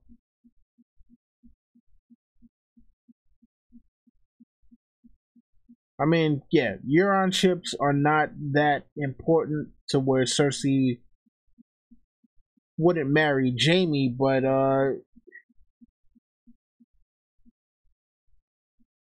yeah, Jaime, you know, it's a power thing for her. You know, and I think that marrying Jaime might, like, her, look, she felt powerless in her marriage to Robert. Her way of having power in that relationship was sleeping with Jaime. Her getting married to Jaime, especially in a patriarchal society like Westeros, she probably would feel as though she were giving up power by becoming Jaime's wife. She doesn't want to give up power. She's not going to marry Jaime. Boom. Oh man. Alright, let's see here. So from Norseman Bolts, is there a White Walker daycare in the lands of always winter where they have a maturing process? That would be very interesting. You know, Night King goes and drops off his newest Craster boy. Says to the nurses there, hey, you know, look, we're doing this for the kids. All right, these are my sons / brothers. We gotta make sure to raise them up right. Hate the humans, raise the dead, but we need to make sure they, you know, live. So we gotta keep them here. Just, you know, make sure to give them their lessons. Green sight, you know, how to avoid fireballs. Beware Dragonglass 101. I'm just being silly now. Let me stop playing. Okay, so from Ricky Hunt, where is Benjen in the books? I think the White Walkers have him in the lands of always winter, and he is learning what they want. He will return to tell John. Um.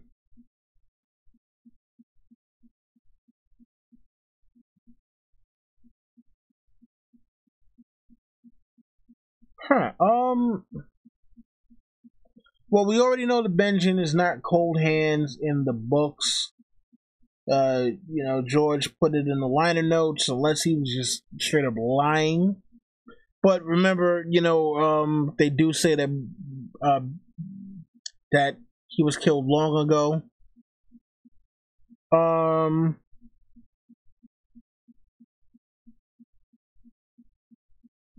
I'm trying to think.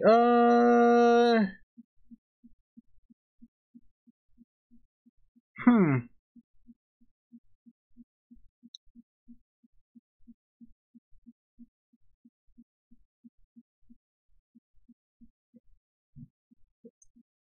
Because I mean, like George said that we would see Benjen again, right? So either he's dead, and we'll meet him again as a white, which would be really messed up, or he's going to be a White Walker, which would be crazy if he turns out to be a White Walker, or he is a prisoner, which in that case, if we see Benjen and it's a POV chapter, either one of two things are going to happen, because George said he is not adding any new point of view chapters. So that means either it is the prologue, which we already know it's not the prologue because Jane Westerling is in the prologue, or it is the epilogue. If it's the epilogue, that means Benjen's dying. Or it is Bran somehow invading the lands of Always Winter and either warging someone in the White Walker camp or just using the green sight to see there, because once his green sight gets to kind of like maximum level, he'll be able to see without the trees. So it'll be a thing of him being able to see stuff and hopefully not be sensed by the White Walkers. So, well, I don't know. That's a very interesting question, which I wish we would get a fucking answer to from George.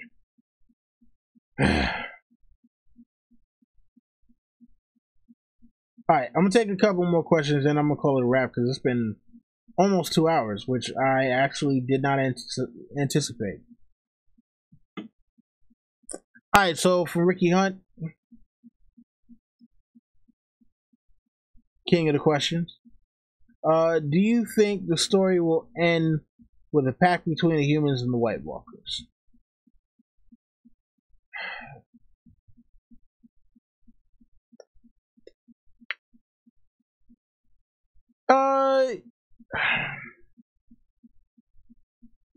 Hard to say, only because this whole human White Walker thing to begin with is very interesting. I mean, like, now the show may be totally different from the books, and good night, cat.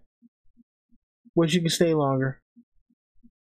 The show may be totally different from the books in regard of maybe they're tricking us. Maybe the Children of the Forest did not create the White Walkers. I personally, I believe the children created the White Walkers. Now the thing about it is, what I've always, oh wow, and yeah, what I've always likened the whole creation of the White Walkers to was, when you have your classic kind of sci-fi trope of a mad scientist who creates a biological weapon, or some sort of, does something about messing with nature, and then that thing gets out of control and starts wiping everything out. Um so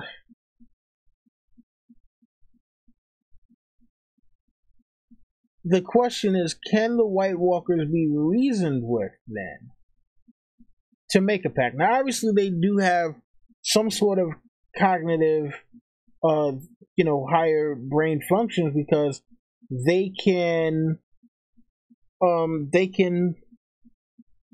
I mean, they made a pact with Craster, like, give me your sons and you'll be fine. So, they obviously can make agreements. That would be interesting as to how, or what kind of agreement they would come to, because we don't know that they didn't make an agreement before. So yeah, I honestly do not know, but that would be interesting, because I would love to see if the White Walkers are former humans. Then what would the pact consist of? Like, basically, are we looking at someone else giving up their humanity in order to facilitate that? Like, does the pact include an ultimate sacrifice in order for there to be an everlasting peace? I don't know. Probably. All right. Try to blast through the rest of these questions so I can get out of here and finish my work, because the work continues, as Kyburn says. Let's see. From Cardinal Doomsday. Have I read the first 6 Duchies trilogy? Let's see. It's very similar to A Song of Ice and Fire. Certain aspects. The protagonist is a bastard. He's bonded to a wolf, and he's trained to be an assassin. I have not, but you know what? I will. I'll look that one up. Maybe that's something that the watch can start doing as well. Here. Okay, so from Ricky Hunt, could Benjamin be the Night King in the books of Stark and the brother of the current Lord of Winterfell?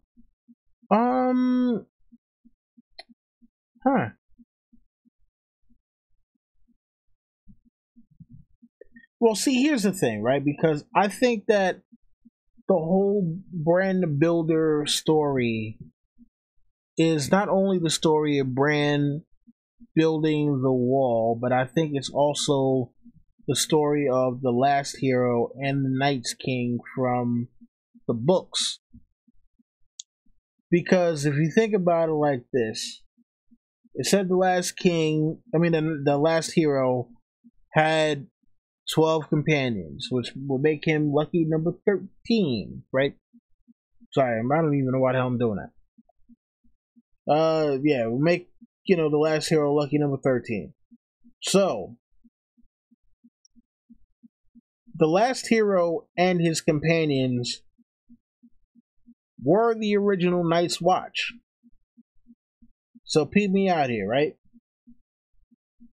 So, what I think the whole story is that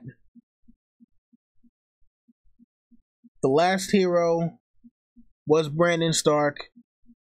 Him and the original 12 dudes were the Night's Watch.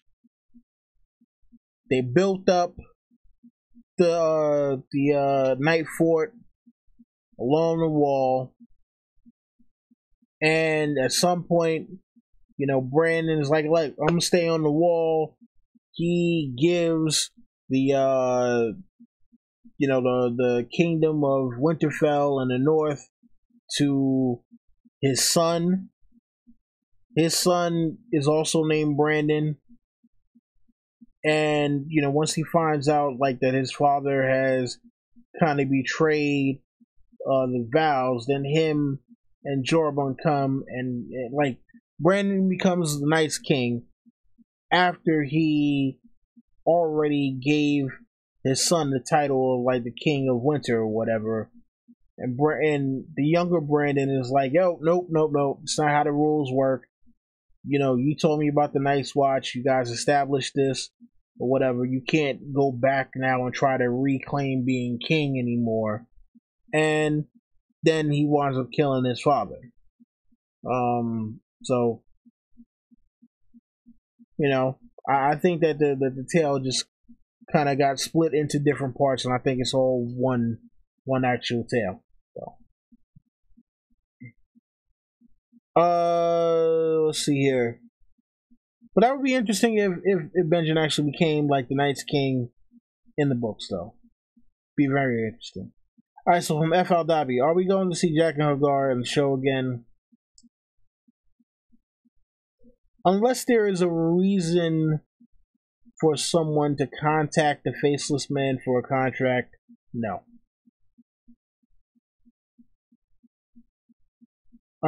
Let's see here. Okay, so from TB, if something would have happened to Danny, do you think the Dothraki were going to kill Tyrion? Possibly. Especially if they found out that that the man on the horse was Tyrion's brother. Yeah, possibly. Okay, so from Meridian Mormont, do you think A Song of Ice and Fire will really be finished in 2 books? I think we're only half to 2/3 of the way through. Man, it could be. I mean, I don't know, man. We got to see what the end game is looking like. I mean, like, you know what? At this point, we might have to see how they do, how they do the series finale.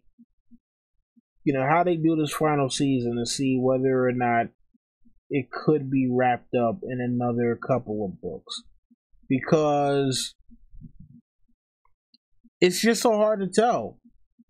It is really hard to tell how far George is with the story, because it almost doesn't seem as though he's trying to wrap it up.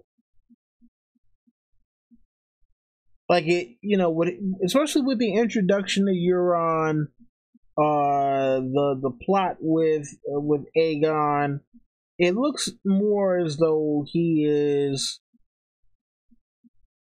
expanding the story rather than contracting it. So yeah, we have to. I guess we're gonna have to rely on the show to see how things contract, and like we see it now, where you have a lot of characters who did have a lot more screen time before, barely getting any screen time, barely getting any lines, and you can go like 5 episodes without seeing them now, or maybe I'm exaggerating, but you can go a number of episodes without seeing them now, basically because now more of the main characters are coming together, and they need to be focused on. So I mean, it could happen, but who knows?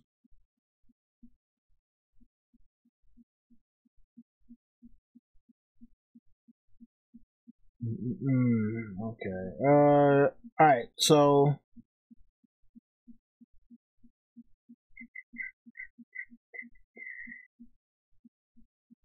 Alright, I'm gonna take these last 3 and then I'm calling it a wrap. Alright, so Lenny Lopez. Let's see, how will the cold affect the dragons? I mean, look, dragons are fire magic.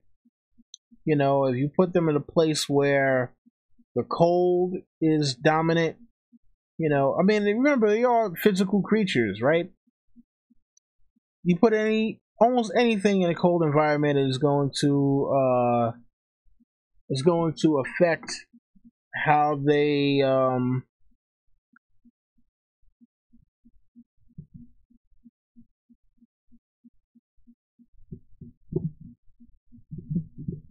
it's gonna affect how they move, how they maneuver. You know, it might affect whether or not they're able to produce hot enough fire. You know, so yeah, there's a bunch of that stuff.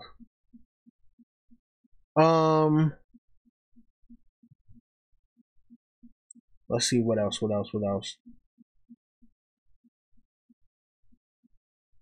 Yeah, man. I don't know. I don't know. Hard to say. All right. What was that? Let's see here. Bow. What do you think provoked the White Walkers? Honestly speaking, I have absolutely no idea.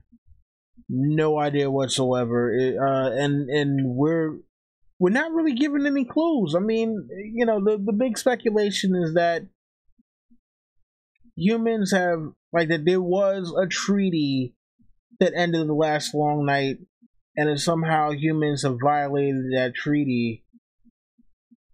And now the White Walkers are like, alright, well, fuck it, you've been violating the treaty for far too long, and now we're just sick of your shit, and we're coming to kill all of you. Which is plausible. You know, I can't say it's out of the realm of possibilities, but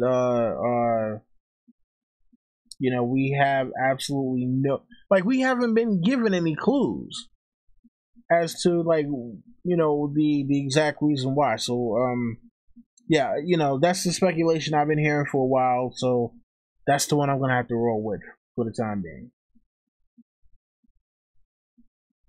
Alright. From John Covert.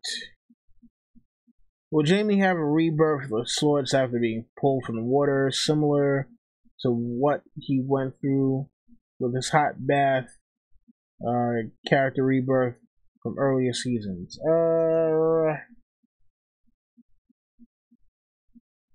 No, I think his rebirth will come when he figures out that Cersei is not the ruler that the realm needs, and that when she not only that, but when she basically, you know, tells him kind of like, I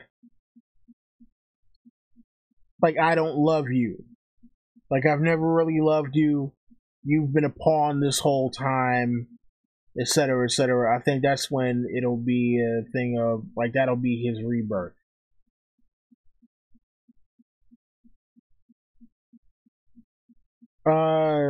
Okay, Smoking Hondas. Have we talked about fire whites? So, you know what? Me, like, the Hypes Watch, we did a whole video on fire whites. I think like 2 weeks ago. You know, me, Jerry, I think LT. It was either, no, we weren't able to get Tony Teflon for that one. We got Quinn from Ideas of Ice and Fire on that one. And in fact, hold on, give me 1 second. I will actually get the link to that video for you guys. Sorry to everyone who is who will not or who's not watching this live right now, because you're gonna have to go look for it unless I put it, you know, in the description later if I remember.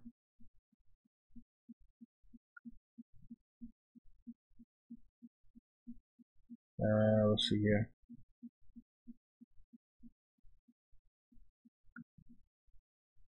Give me 1 sec. Put this in here. Yo, you know what? Maybe I need to restart my computer because this thing is acting kind of stupid on me. What? Oh, there we go. All right, cool. So yeah, if y'all click the link in the description, I mean not in the description, in the chat box. Damn. See, this is what working all these extra long days this week has been doing to me. Fucking can't talk straight now. But yeah, Death and Resurrection is Song of Ice and Fire, featuring Quinn from Ideas of Ice and Fire. From yeah, so from John Celino. Will an ice dragon breathe fire or ice? I mean, I would imagine should breathe ice. Should breathe ice. You know, which that shit would be crazy to see people frozen to death. As long as, like, when they do it in the show, if that's what they decide to do, as long as it's not a thing where, as long as the ice doesn't look like what the hell was that? Like Batman and Robin, where Mr. Freeze is freezing up everything, and it's just like the worst fucking, like the worst looking thing possible. As long as it doesn't look like that, it's fine. Alright, so very, very, very last question now. From Smoking Hunters. Do you think it's possible Mel will bring the Lord of Light priest and priestess over from Essos to raise armies of fire whites?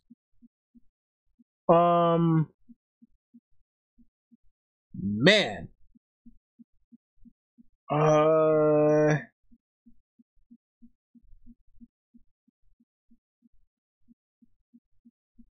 Man,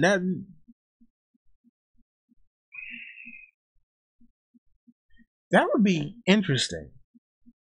The question is, like, where would you get the armies from, though? Because, you know, most of the people, I mean, like, damn, like, because I don't know if the,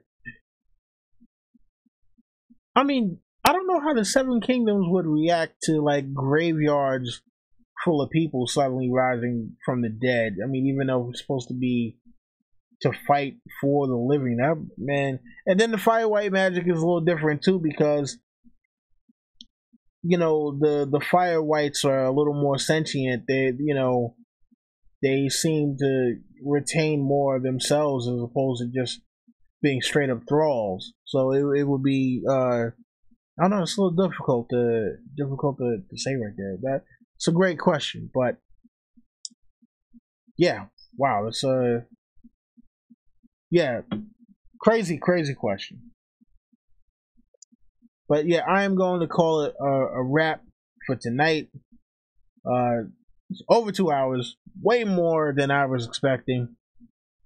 Trust me, it's way longer than I expected to go. But I'm glad. You know, shout out to everybody who watched this live. Shout out to all of those who will watch it later. I will be back next week.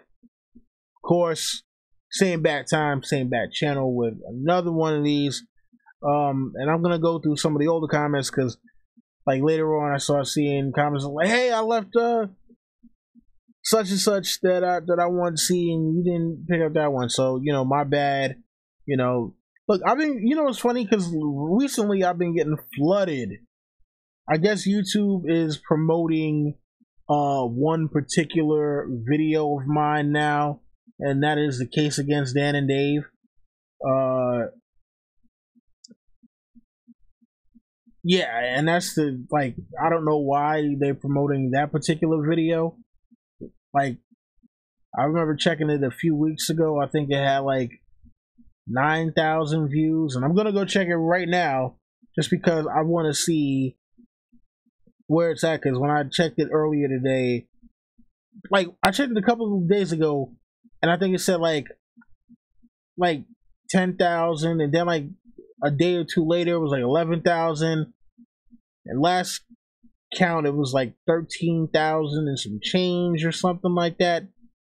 And so I've been getting a lot of comments on that particular video, and wow, it is currently sitting at 14,407 when, hold on, when was that? Because I know that I sent that picture out earlier today. I took a picture to show some dudes.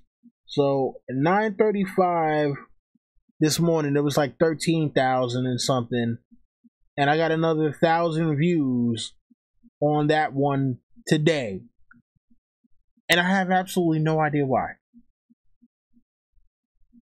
So I've been getting flooded with like a ton of comments from that one, so it makes it harder to see some of the older comments on other videos sometimes.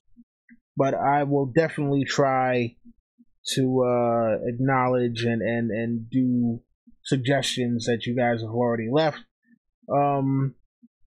Yeah, thank you for spreading the salt on Twitter. Thank you for spreading the salt around YouTube. You already know what the deal is. And of course, yeah, we'll keep it interesting. But do know that, yeah, the first one after the season is over. So after episode number 7 ends, that week I'm going to be doing Euron. Yeah, I'll be doing Euron after that, because I wanted to wait until after we got this season's version of Euron to see what he was going to be like before I gave my opinions. And I think, and then, yeah, we're kind of looking way into the future right now. At some point, I'm going to do one of these about Dan and Dave. I'm going to do one of these about Dan and Dave at some point, because I think the people need it. I know, absolutely ridiculous. Anyways, I